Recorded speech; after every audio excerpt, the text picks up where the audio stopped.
السلام علیکم بچوں، JCERT کے DG اسکول میں آپ کا خوش آمدید۔ میں ہوں توحید عالم اور آج 8ویں جماعت کی درسی کتاب اپنی زبان کا پہلا سبق ماں کا خواب لے کر کے حاضر ہوں۔ آئیے سب سے پہلے اس نظم کی بلند خوانی کرتے ہیں۔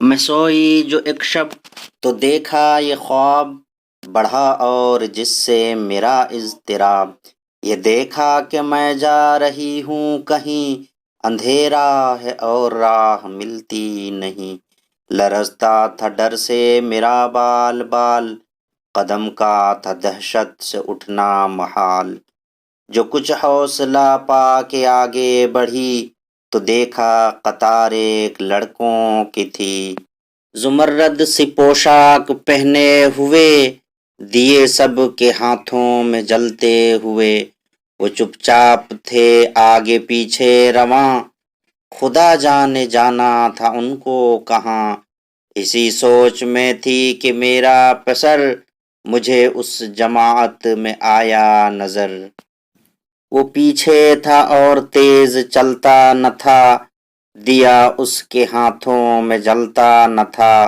کہا میں نے پہچان کر میری جاں، مجھے چھوڑ کر آ گئے تم کہاں، جدائی میں رہتی ہوں میں بے قرار، پیروتی ہوں ہر روز اشکوں کے ہار، نہ پرواہ ہماری ذرا تم نے کی، گئے چھوڑ اچھی وفا تم نے کی، جو بچے نے دیکھا میرا پیچ و تاب، دیا اس نے منہ پھیر کر یوں جواب، رلاتی ہے تجھ کو جدائی میری، نہیں اس میں کچھ بھی بھلائی میری، یہ کہہ کر وہ کچھ دیر تک چپ رہا، دیا پھر دکھا کر یہ کہنے لگا، سمجھتی ہے تو ہو گیا ہے کیا اسے، تیرے آنسوؤں نے بجھایا اسے۔ بچوں، نظم کی بلند خوانی کرنے کے بعد اب آئیے اس میں جو مشکل الفاظ استعمال ہوئے ہیں ان مشکل الفاظ کو ہم حل کرنے کی کوشش کرتے ہیں۔ اس نظم میں ایک لفظ استعمال ہوا ہے شب۔ شب منے ہوتا ہے رات۔ اضطراب، اضطراب منے بے چینی۔ راہ، راہ منے راستہ۔ دہشت، دہشت منے خوف، ڈر۔ محال، محال منے مشکل۔ حوصلہ، حوصلہ منے ہمت۔ زمرد، زمرد کہتے ہیں سبز رنگ کے قیمتی پتھر کو، لیکن جب زمرد سی پوشاک یعنی زمرد پوشاک کے ساتھ استعمال ہوتا ہے تو اس کا مطلب ہوتا ہے ہرا لباس۔ پسر منے بیٹا۔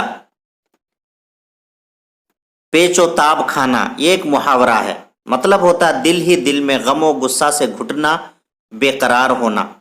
بچوں، ابھی ہم نے جو نظم پڑھی ماں کا خواب، آئیے اس کے مفہوم پر غور کرتے ہیں۔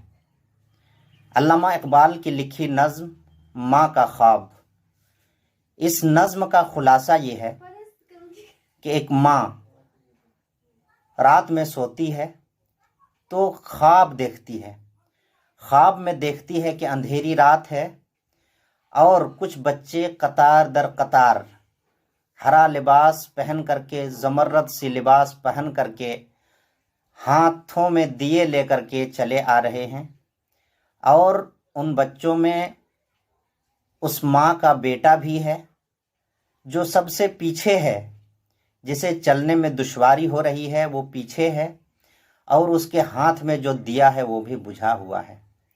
ماں نے جب اپنے بیٹے کو دیکھا تو بہت غمگین ہو گئی، بہت پریشان ہوئی، اور پریشانی کے عالم میں اپنے بیٹے سے پوچھتی ہے کہ بیٹا تم مجھے چھوڑ کر یہاں کیوں آ گئے، اور تمہارا دیا کیوں بجھا ہوا ہے، تم کیوں پیچھے ہو؟